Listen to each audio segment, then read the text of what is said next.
Ons is vandag by 18 Desember. Dit is 'n week voor ons die geboorte van Christus as Seun van God vier.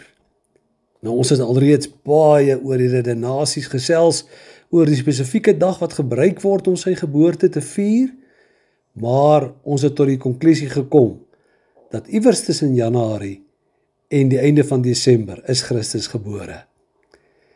Vir die kerk van vandag, luister na hierdie woorde. Galasiërs 4 vers 4. Maar toe die volheid van die tyd gekom het, het God sy seun gestuur. Watter dag dit ook al was, is nie vir ons so belangrik nie, maar nou vier ons dit op die 25ste Desember.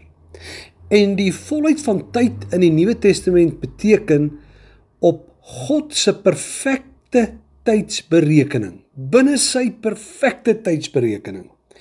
En net hier is daar vir u en my 'n geweldige groot boodskap in opgelê.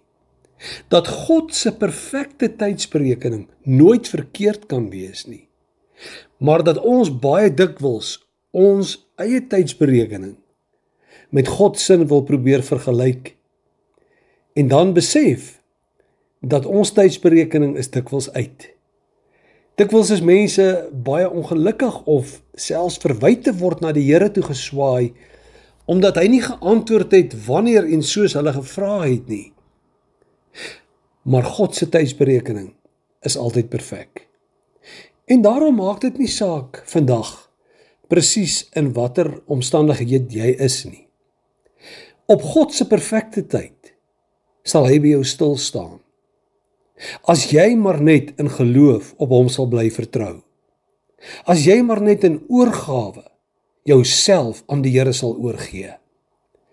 Nou die vroeëre kerk het gepraat van die tydperk voor Kersfees 4 weke as Advent.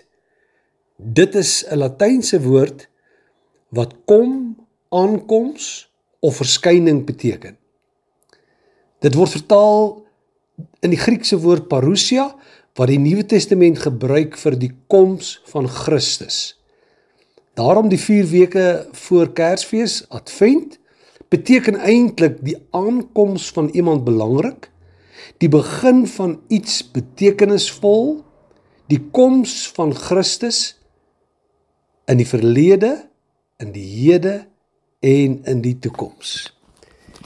Ons het hierdie hele week probeer om u te lei tot hierdie plek waar ons fokus in hierdie tyd van die jaar net voor ons die geboorte van Christus vier, weg te neem van onsself en te fokus op die ware betekenis.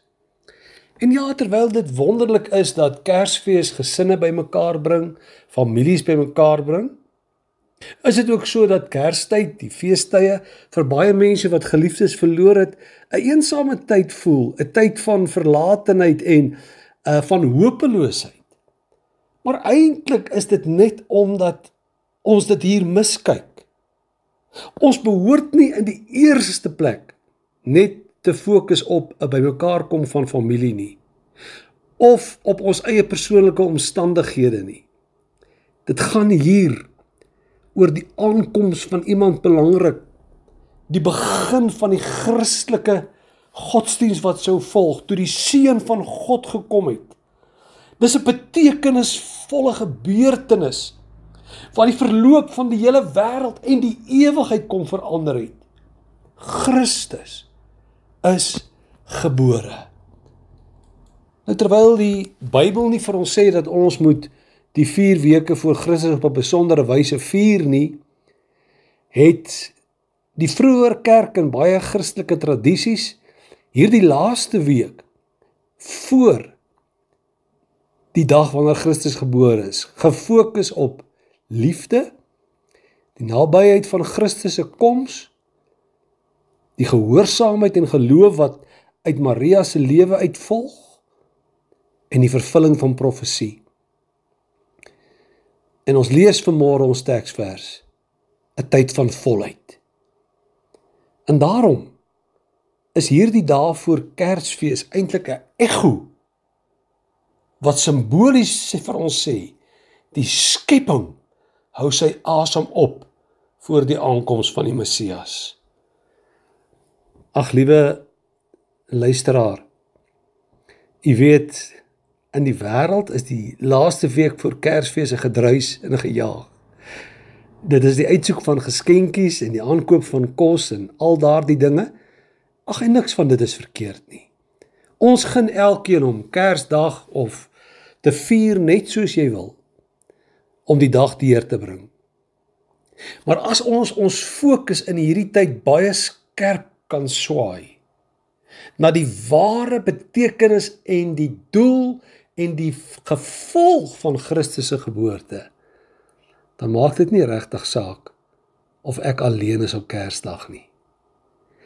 Want ek is hier om die dag te vier in die teenwoordigheid van Christus met verwondering en met dankbaarheid en met nuwe geloof dat God my nie kan vergeet nie. Want uiteindelik het hierdie kind wat gekom het, ook vir my gesterf, sodat ons vir ewig kan lewe.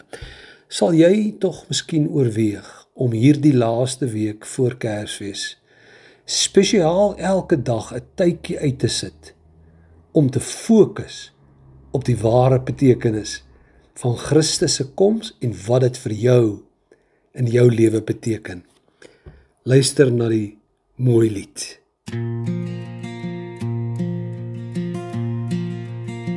Mag die Here jou dra deur die donkerste nag. Mag sy liefde jou omvou soos 'n warm somersdag. Wanneer storms teen jou woed, as jy nie meer kan staan, sal sy hand jou sag omring. Ja, hy sal vir jou vrede bring. O Here, wees my lig, wees my krag. Elke asem wat ek neem, behoort aan U alleen. Mag die Here jou seën, mag hy jou bewaar. Mag die Here sy lig oor jou skyn. Mag hy jou genadig wees, mag hy jou vrede gee. Mag die Here, mag die Here, mag die Here jou vashou. As die pad voor jou lank raak, jou voete begin moeg raak, staan vas in sy woord, sy beloftes leef altyd voort. Hy roep jou by jou naam, hy los jou nooit alleen. As jy val, staan weer op, hy is die kussing onder jou kop. O Here, wees my skuld, wees my hoop, wees my stem. Laat my hart U aanbid, laat my siel by U rus vind. Mag die Here jou seën, mag hy jou bewaar. Mag die Here sy lig oor jou skyn. Mag hy jou genadig wees, mag hy jou vrede gee. Mag die Here, mag die Here, mag die Here jou vashou. O Here, wees my lig, wees my krag. Elke asem wat ek neem, behoort aan U alleen. Mag die Here jou seën, mag hy jou bewaar.